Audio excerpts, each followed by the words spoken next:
को 25 रुपए मिलते थे, 2 ग्लूकोज बिस्किट और 1 चाय। याद होगा? 25 रुपए मिलते थे। मुझे याद है संडे टू संडे वो 1 चाय भी बड़ी मुश्किल से मिलाते थे। दोस्तों, हमारे देश में हर साल सैकड़ों टीवी सीरियल्स और फिल्में बनाई जाती हैं और उन किरदारों को और उसे निभाने वाले कलाकारों को दर्शकों के द्वारा काफी प्यार भी दिया जाता है। कुछ कलाकार किसी किरदार को निभाकर अमर हो जाते हैं तो कुछ किरदार उन कलाकारों से। कुछ कलाकारों ने ऐसे पात्रों की भूमिकाएं निभाई हैं जिन्हें हमने कभी नहीं देखा, पर उनकी अदाकारी देखकर हमें विश्वास हो जाता है कि ये पात्र ऐसे ही दिखाई देते होंगे। चाहे रामायण में अरुण गोविल द्वारा निभाया गया राम जी का किरदार हो या अरविंद जी द्वारा निभाया गया रावण का किरदार, श्री दारा सिंह द्वारा निभाई गई हनुमान जी की भूमिका हो या महाभारत में मुकेश खन्ना जी के द्वारा निभाई गई पितामह भीष्म की भूमिका। सभी कलाकारों ने इन भूमिकाओं को इतनी खूबसूरती के साथ निभाया कि ये सभी इन पात्रों के रूप में ही अमर हो गए। जैसे अगर आप अपनी आंखें बंद कर प्रभु श्री राम जी के बारे में सोचेंगे तो आपको अरुण गोविल जी ही दिखाई देंगे। अगर आप हनुमान जी की कल्पना करेंगे तो आपको दारा सिंह जी का ही ख्याल आएगा। और इसी तरह B.R. चोपड़ा सर के द्वारा बनाई गई महाभारत के हर कलाकार ने उन पात्रों को उसी रूप में जीवित कर दिया है। मुकेश खन्ना जी ने भीष्म पितामह की भूमिका जिस तरह निभाई, ऐसा लगता है पितामह भीष्म स्वयं सामने आ गए हों। बात अगर महाभारत की जाए तो कर्ण की चर्चा ना हो ऐसा हो ही नहीं सकता। कर्ण महाभारत का एक बेहद महत्वपूर्ण और सबसे ज्यादा पसंद किए जाने वाले किरदारों में से एक है और इस भूमिका को निभाने वाले कलाकार कर्ण के रूप में ही जाने जाते हैं। जी हाँ दोस्तों, आज हम बात करने वाले हैं महाभारत के कर्ण यानी कि पंकज धीर जी के बारे में। तो मेरा नाम है प्रमोद और स्वागत है आपका द लीजेंड में। अकेले हम फौजियों की ईमानदारी से ही तिरंगे की आग बची है, वरना देश का वजूद मिट जाता। सूरज के आकाश में डूबने से लोग नहीं सोते, सरहदों पर जब हम जागते हैं तब देश चैन की नींद सोता है। अगर हम ही अपने फर्ज और ज़मीर का सादा कर बैठे तो तिरंगे की जगह किसी और रंग का झंडा आ जाएगा। युद्ध का परिणाम जो भी हो, आपके 5 पुत्र जीते अवश्य रहेंगे। यदि मैं वीर गति को प्राप्त हो गया तो अर्जुन बचेगा, और यदि वो वीर गति को प्राप्त हो गया तो मैं रहूंगा। आपके पुत्रों की गिनती नहीं बिगड़ेगी माते, नहीं बिगड़ेगी।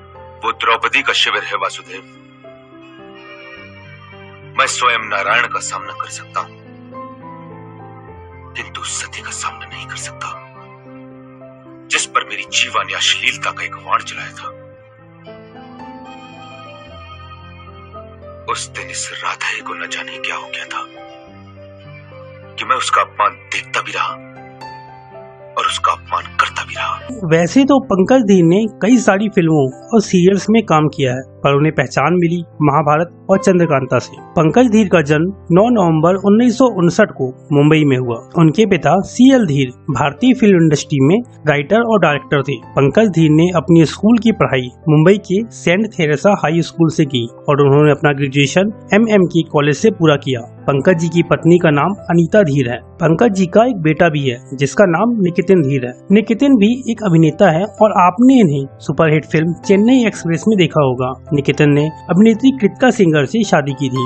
ये तो हुई पंकज धीर की व्यक्तिगत जानकारी। अब हम जानेंगे पंकज जी के एक्टिंग की दुनिया में एंट्री के बारे में। दोस्तों, वैसे तो पंकज जी का परिवार फिल्मी बैकग्राउंड से ही था। उनके पिता CL धीर भी एक फेमस राइटर और डायरेक्टर थे, पर फिर भी पंकज धीर को नाम बनाने के लिए काफी मेहनत करनी पड़ी। द मुकेश खन्ना शो में दिए इंटरव्यू में उन्होंने बताया था कि उनके दादा अंग्रेजों के समय रेलवे में इंजीनियर के पद पर थे और उनको अपने काम के लिए अलग अलग जगह जाना पड़ता था और वे 1941 में अपने बेटे CL धीर और परिवार के साथ इंडिया आ गए। पंकज धीर ने आगे बताया कि उनके पिता को फिल्मों का काफी शौक था, तो वे उस समय के महान डायरेक्टर V शांताराम जी से मिले और उनका इंस्टीट्यूट, जिसका नाम राजकमल कला मंदिर था, उसे ज्वाइन कर लिया और वहीं से अपना ग्रेजुएशन भी पूरा किया। डायरेक्शन की बारीकियां सीखने के बाद उन्होंने V शांताराम जी को असिस्टेंट के रूप में ज्वाइन कर लिया। शांताराम जी ने 1946 में उस समय की बेहतरीन फिल्म डॉक्टर कोटनिस की अमर कहानी का डायरेक्शन किया और पंकज धीर के पिता CL धीर इस फिल्म में एसोसिएट डायरेक्टर थे। पंकज धीर के पिता ने कुल 11 फिल्मों का प्रोडक्शन और डायरेक्शन किया,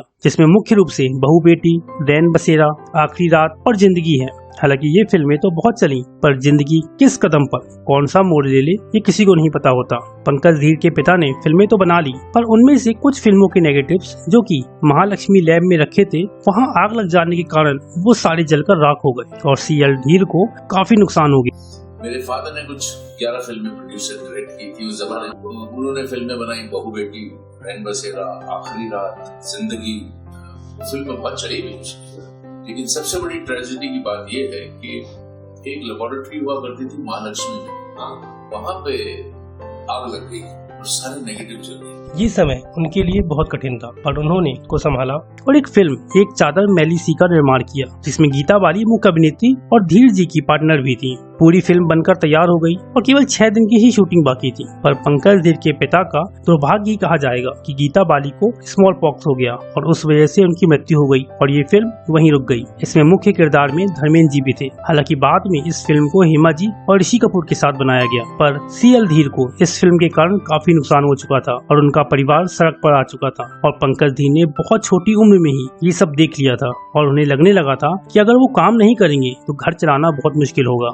और पंकज धीर जी ने ज्योति स्वरूप जी के साथ एज असिस्टेंट काम करना शुरू किया और वे अपनी पढ़ाई और काम साथ साथ कर रहे थे और स्टूडियो में काम करते करते वे डायरेक्शन भी सीख रहे थे। इंटरव्यू में उन्होंने बताया था कि उस समय उनको वेतन के रूप में 250 रुपए दिए जाते थे। 1970 में पंकज धीर डायरेक्शन की बारीकियां सीख चुके थे और उन्हें बहुत कम उम्र में ही अमिताभ बच्चन जी की फिल्म परवाना में असिस्टेंट डायरेक्टर का काम मिल गया और इस फिल्म के डायरेक्टर थे ज्योति स्वरूप जी। और आगे चलकर 1976 में उनकी मुलाकात फिल्म तितली की मुख्य अभिनेत्री सारिका से हुई और उन्होंने पंकज धीर को लीड हीरो के लिए ऑफर किया और कुछ नानुकुर करने के बाद पंकज जी मान गए। कुछ दिनों तक उन्होंने शूटिंग भी की, पर कुछ प्रॉब्लम्स हो जाने के कारण ये फिल्म बंद हो गई। पर पंकज धीर के लिए ये फैसला सही साबित हुआ। पंकज धीर वैसे तो फिल्म डायरेक्टर बनना चाहते थे, पर उन्हें एक्टिंग के भी ऑफर मिलने लगे। पंकज धीर को पैसों की जरूरत थी और इसलिए उन्होंने किसी भी काम को मना नहीं किया। रोल चाहे पॉजिटिव हो या नेगेटिव, उन्हें बस काम चाहिए था।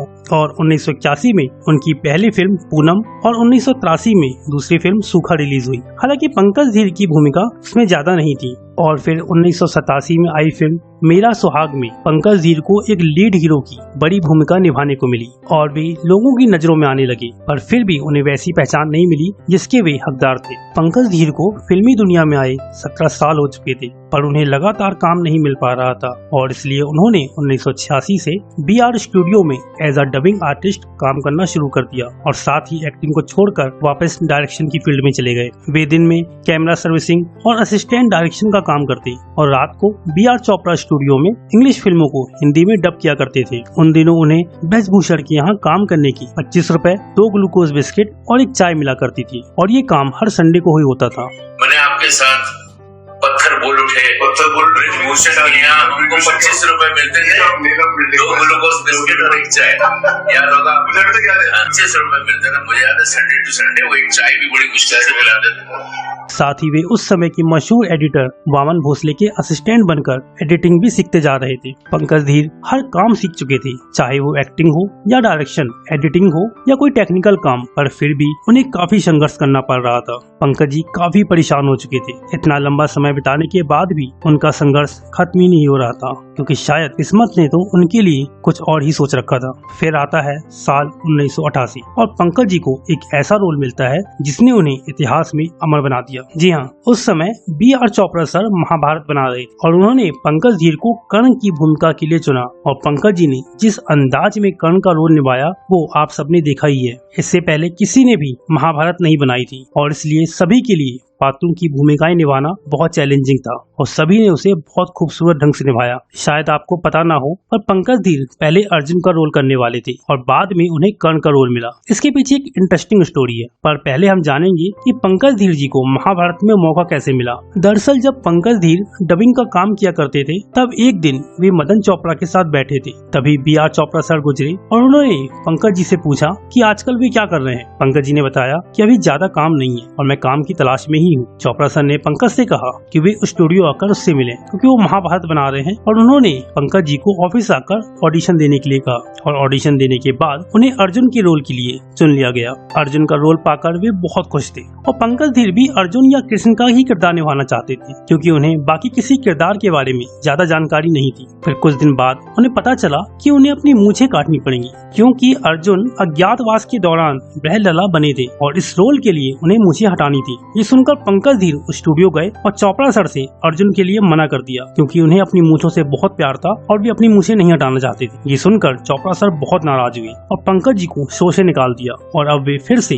बेरोजगार हो गए थे। इस बात को 2-3 महीने बीत गए, पर फिर एक दिन चोपड़ा सर ने पंकज धीर को फोन किया और अब उन्होंने महाभारत में ही कर्ण का रोल करने के लिए कहा। पंकज जी का पहला सवाल यही था कि मूंछें तो नहीं हटानी पड़ेंगी, और जब उन्हें विश्वास हो गया कि उन्हें मूंछें नहीं काटनी पड़ेंगी तब वे इस रोल के लिए तैयार हो गए और फिर उन्होंने इस रोल के साथ जो जस्टिस किया वो हम सबने देखा ही है। और इस तरह उन्हें मिली एक नई पहचान। पंकज धीर ने कर्ण को इस प्रभावशाली ढंग से निभाया कि लोग उन्हें कर्ण के रूप में ही पहचानने लगे। यहाँ तक कि किताबों में रेफरेंस के लिए भी पंकज धीर की ही तस्वीर कर्ण के रूप में छापी जाने लगी। शायद आपको जानकारी ना हो कि देश में कर्ण के 2 मंदिर भी बनाए गए हैं जो कि करनाल और बस्तर में है, और इनमें पंकज धीर की शक्ल की ही मूर्ति स्थापित की गई है और उसमें रोजाना आरती भी होती है। और ये बात खुद पंकज धीर ने ही एक इंटरव्यू में बताई है।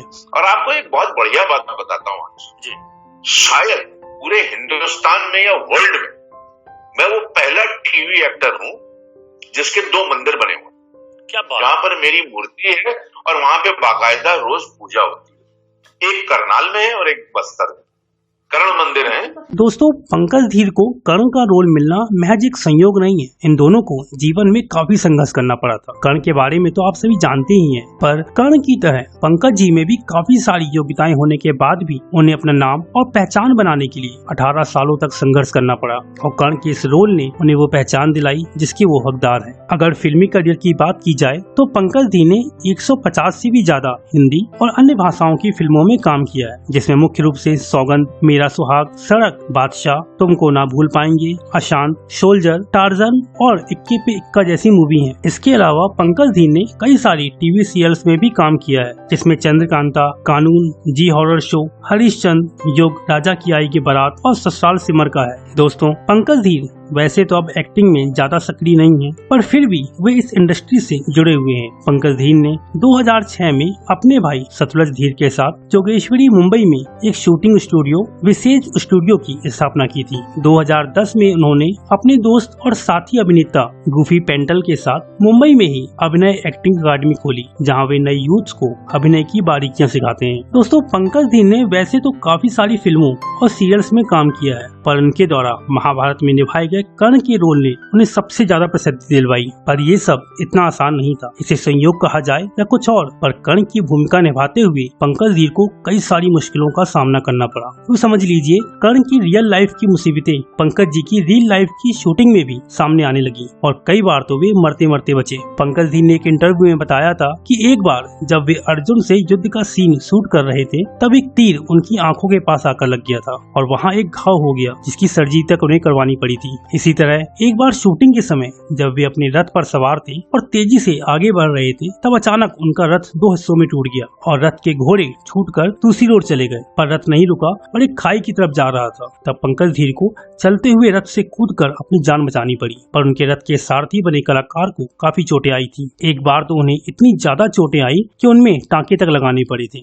हुआ यूं था कि जब एक बार भीम और कर्ण के बीच गदा युद्ध होना था, तब भीम बने प्रवीण कुमार ने कर्ण पर अपनी गदा से उन पर वार किया, जिसमें गदा पंकज धीर की उंगलियों पर लगी और उनकी उंगलियां तक टूट गई और उन्हें फौरन हॉस्पिटल ले जाना पड़ा, जहां उनकी उंगलियों पर 10 से 12 तक टांके लगाए गए थे। इन सब के बावजूद पंकज धीर ने अपने हिस्से की शूटिंग पूरी की थी। दोस्तों, पंकज धीर एक उम्दा कलाकार होने के साथ साथ एक अच्छे इंसान भी हैं। अब भले ही वे फिल्मी पर्दे पर ज्यादा नजर न आते हों, पर उनके द्वारा निभाई गई भूमिकाएं आज भी लोगों के द्वारा याद की जाती हैं। मुकेश खन्ना को दिए एक इंटरव्यू में उन्होंने बताया था कि 1979-80 में उन्हें असिस्टेंट डायरेक्टर के रूप में 350 रुपए महीने के मिलते थे और 1 रुपए कन्वेंस मिलता था, जो कि हर तीसरे दिन मिला करता था। उन्होंने बताया कि अर्जुन के रोल के लिए मना करने के बाद जब उन्हें कर्ण का रोल ऑफर हुआ, तब वे इसके लिए बहुत ज्यादा एक्साइटेड नहीं थे, क्योंकि उन्हें महाभारत के बारे में ज्यादा कुछ पता नहीं था। उन्हें लगता था कि महाभारत में सिर्फ अर्जुन और कृष्ण का रोल ही इम्पोर्टेंट है। तब B.R. चोपड़ा सर ने पंकज जी को बताया कि कर्ण